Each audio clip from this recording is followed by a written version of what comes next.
ദൈവത്തിന് സ്തുതി.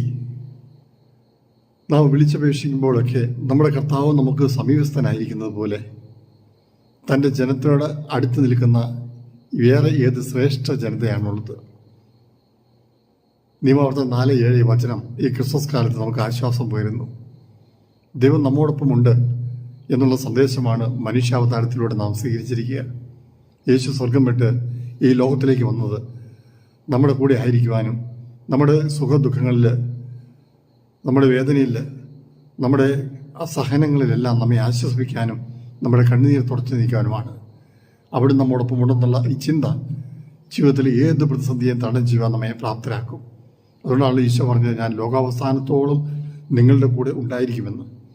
വെളിപാട് 21:3 വചനം പറയുന്നത്, കർത്താവിൻ്റെ കൂടാരം മനുഷ്യരുടെ കൂടെ, അവിടുന്ന് അവരുടെ ദൈവമായിരിക്കും, അവർ അവിടുത്തെ ജനമായിരിക്കും.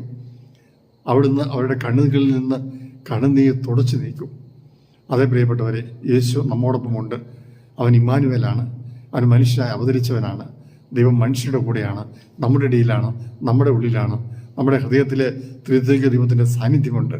അതുകൊണ്ട് കർത്താവ് നമ്മുടെ കൂടെയുണ്ടെന്നുള്ള ബോധ്യത്തിൽ ആയിരിക്കുക. ഈ ബോധ്യമാണ് ഏത് പ്രതിസന്ധിയിലും പിടിച്ചു നിൽക്കുവാനും മുൻപോട്ട് കുതിക്കുവാനും സ്വർഗത്തിലേക്ക് നോക്കുവാനും നാം എല്ലാവരെയും പ്രാപ്തരാകുന്നത്. ദൈവം നമ്മെ എല്ലാവരെയും അനുഗ്രഹിക്കട്ടെ.